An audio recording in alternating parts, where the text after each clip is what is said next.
Толкман. Любимые марки одежды со скидками до 50%.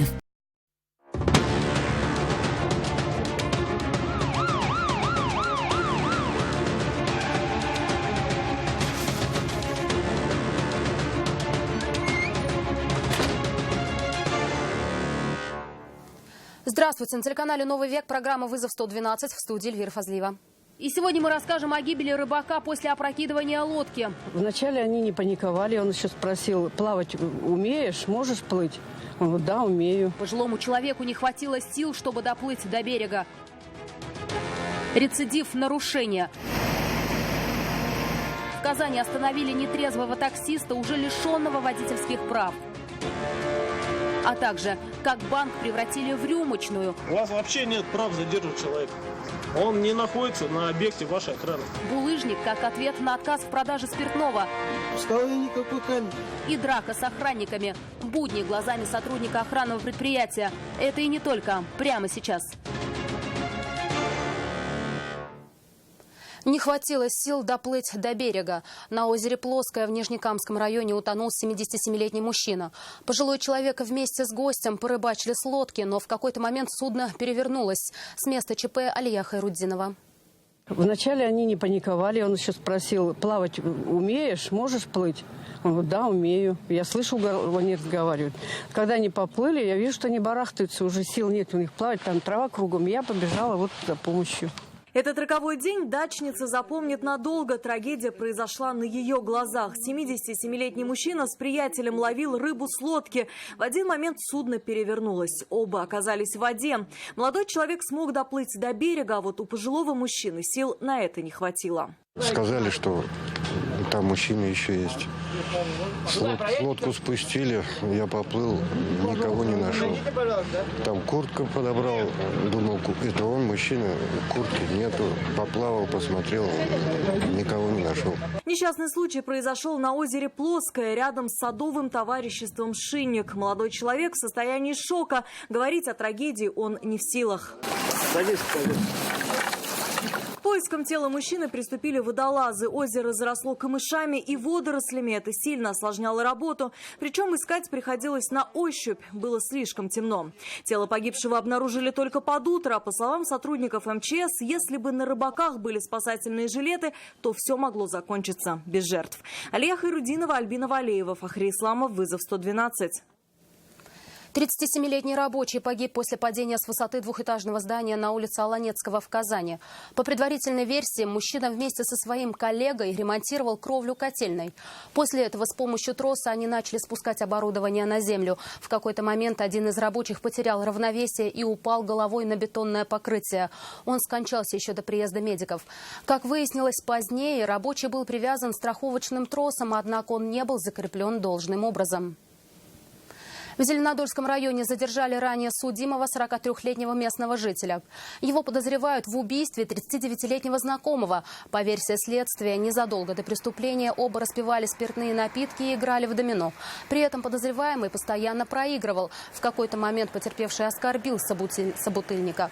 В ответ четырежды привлекавшийся к уголовной ответственности мужчина набросился на него с ножом и нанес обидчику смертельное ранение. После этого подозреваемый лег спать, а проснувшись, спустил тело в подпол. В этот же момент проснулась его сожительница, которая, увидев тело, выбежала на улицу и обратилась за помощью. В настоящее время судом по ходатайству следствия в отношении мужчины избраны меры пресечения в виде заключения под стражу. Похожее преступление произошло в Набережных Челнах. Только в этом случае потерпевший выжил после 11 ножевых ранений. Начиналось все так же с алкогольных посиделок. 30-летний челнинец вместе с подругой гостили в квартире у 23-летнего молодого человека. Подозреваемый заснул, а когда проснулся, решил, что его подруга флиртует со знакомым. Придя в ярость, он нанес мужчине ножевые ранения по различным частям тела. В настоящее время потерпевший госпитализирован. Следственными органами Следственного комитета Российской Федерации по Республике Татарстан в отношении мужчины возбуждено уголовное дело по статье покушения на убийство. При этом причастность к совершению преступления он признал в полном объеме. В ближайшее время следствие обратится в суд с ходатайством об избрании в отношении него меры пресечения в виде заключения под стражу. Водителя такси с признаками алкогольного опьянения задержали сотрудники автоинспекции в Казани. Выяснилось, что мужчина уже был лишен прав за езду в пьяном виде, и чтобы законно сесть за руль, ему оставалось ждать всего 5 месяцев. Kia Rio остановили для проверки документов на улице Беломорская. Предъявить сотрудникам автоинспекции водитель ничего не смог. К тому же от него исходил запах спиртного. Сотрудники ГИБДД решили вооружиться алкотестером. Дуть в него на месте мужчина не решился. Вместо этого выбрал поездку в больницу, чтобы пройти медосвидетельствование там. Тем временем его автомобиль поместили на штрафстоянку. В отношении водителя сейчас, вероятнее всего, будет возбуждено уголовное дело. Нарушение правил дорожного движения лицом, подвергнутым административному наказанию, предусматривает наказание от штрафа от 200 до 300 тысяч рублей до лишения свободы на срок до 2 лет. В Алексеевском районе погиб 59-летний водитель трактора. Его транспорт перевернулся недалеко от села Чувашская Майна. По предварительной версии, водитель прессовал стенажную кучу и не справился с управлением. От полученных травм мужчина скончался на месте. Прибывшие на место спасатели при помощи автокрана поставили трактор на колеса, деблокировали и извлекли из него тело погибшего тракториста. Неопределенность в очередности движения привела к серьезной аварии на пересечении улиц Мира и Тополевая. Там этим утром столкнулись Kia Rio и Hyundai Creta. Последний в результате удара съехал с дороги и снес дорожный знак, установленный возле пешеходного перехода. Людей, к счастью, в этот момент там не было. Айрат Назипов был на месте происшествия. После аварии Hyundai вылетел с дороги и, пробив металлическое ограждение, снес дорожный знак. Вся ответственность за произошедшее автоледи, сидевший за рулем кроссовера, возлагает на водителя Kia Rio, который, по ее мнению, выехал на перекресток слишком рано. Сама девушка рассказала, что ехала прямо по улице Мира, тогда как корейская иномарка выдвигалась с улицы Тополевой. Он мне не дал завершить маневр.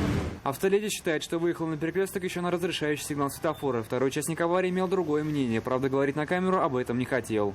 Не надо ничего снимать. Свидетели есть у обеих сторон. Теперь виновника аварии будут определять на детальном разборе происшествий в госавтоинспекции. Айрат Назипов, Константин Бушуев, вызов 112. В Альметьевске вынесли приговор 26-летнему жителю Казани, по вине которого в аварии погибли 2 подростков. Напомним, трагедия произошла в селе Новая Каширова 2 ноября минувшего года. Как установили в суде, в ту роковую ночь автомобилист находился в состоянии алкогольного опьянения. Двигаясь по одной из улиц, мужчина превысил скорость, выехал на полосу встречного движения и сбил 3 подростков, которые шли по проезжей части. 2 несовершеннолетних скончались на месте, 3 выжил. Он получил черепно-мозговую травму и перелом ноги. Свою вину водитель признал лишь частично. Суд назначил ему наказание в виде 8 лет лишения свободы с отбыванием в колонии поселения с лишением права управления транспортными средствами на 3 года. Кроме того, осужденный обязан возместить родителям погибших моральный вред по 800 тысяч рублей каждому, а также затраты на погребение. Хотел получить компенсацию, но потерял в итоге 500 000 рублей. 73-летний казанец стал жертвой мошенников. Как установили полицейские, пенсионеру позвонили неизвестные ему люди и сообщили, что купленные ранее мужчиной лекарственные препараты оказались поддельными и ему положена денежная компенсация. Чтобы получить крупную сумму, пожилого мужчину попросили сообщить реквизиты банковской карты. Однако вместо поступления денег на счет с его карты пропали около 500 тысяч рублей. Возбуждено уголовное дело по статье «Мошенничество». Кидал камни в продавщицу за отказ в продаже спиртного, распитие алкоголя в банке и попытка драки с охранниками. На набережные Челны глазами сотрудника охранного предприятия взглянул Рамиль Шайдуллин. Не пускал я никакой камень. Продавец магазина уверена в обратном. Сотрудникам охранного предприятия рассказала, около 9 часов утра в магазин пришел молодой человек и хотел купить алкоголь. Она не продала, причин на то было 2. Во-первых, усомнилась в том, что он совершеннолетний, но спрашивать документы даже не стала. Продажа спиртного в Татарстане раньше 10 часов утра запрещена. В ответ молодой человек запустил женщину булыжником. Он, к счастью, не долетел. Задержанного передали полицейским, а 2 нетрезвых мужчин, пришедших утром в банк, алкоголем, видимо, запаслись заранее. Они хотели заблокировать карту, но сотрудники кредитного учреждения были вынуждены им отказать. Клиенты не принесли паспорт. Зато спиртное у них было с собой, и они стали отмечать неудачную блокировку прямо в банке. На просьбу уйти не реагировали, а затем устроили скандал. Ты снимал правонарушение? Снимается. Не снимается, все отлично. У вас вообще нет прав задерживать человека. Он не находится на объекте вашей охраны. Он находится снаружи. 50 метров территории вот здесь. это вот наши тоже. Выяснять все детали теперь предстоит сотрудникам правоохранительных органов. Рамиль Шайдуллин, Нафиса Минязова, «Вызов 112». Это все, о чем успели вам рассказать. Обо всех происшествиях вы можете сообщать нам по телефону 570 50 50 или на мобильный 8 98 69 112 112. Это можно сделать и в наших группах в социальных сетях. Туда же можно присылать и снятое вами видео. В студии была Эльвира Фазлиева. До встречи и не бросайте вызов судьбе. Вдруг она его примет.